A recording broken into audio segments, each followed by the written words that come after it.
Thank you so much for bringing up those concerns and pivoting into more of a international scope. The last several months have placed incredible strain on global governance and international relations as the US currently reevaluates the nature of its political, economic, diplomatic ties with several nations around the world.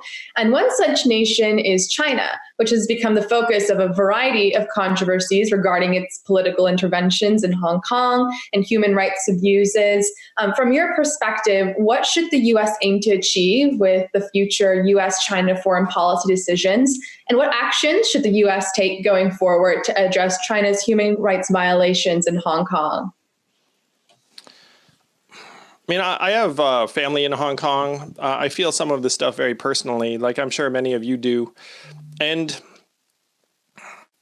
I'm old enough to remember a time when the U.S. could actually influence Chinese decisions and policies because China really wanted to get into the WTO, or China really wanted to be able to host the Olympics, or whatever it was, that there was like a Chinese interest, that there was a real give and take or exchange between the U.S. and China that potentially changed Chinese policies in certain directions. The worst case scenario in my mind is a world of Cold War, open tension, limited communication, and potential sources of conflict that just go up and up over time. So the ties between the countries, in my mind, have historically kept us from some of the worst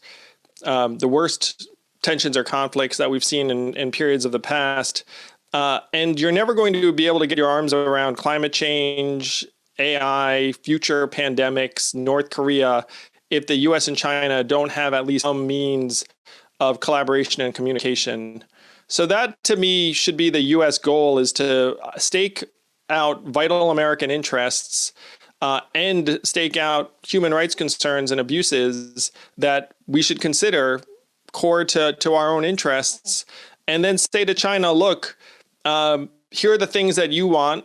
Like, for example, you might want access to international markets. Like, one of my goals is to create a world data organization where you have standards for how people handle each other's information and deploy AI.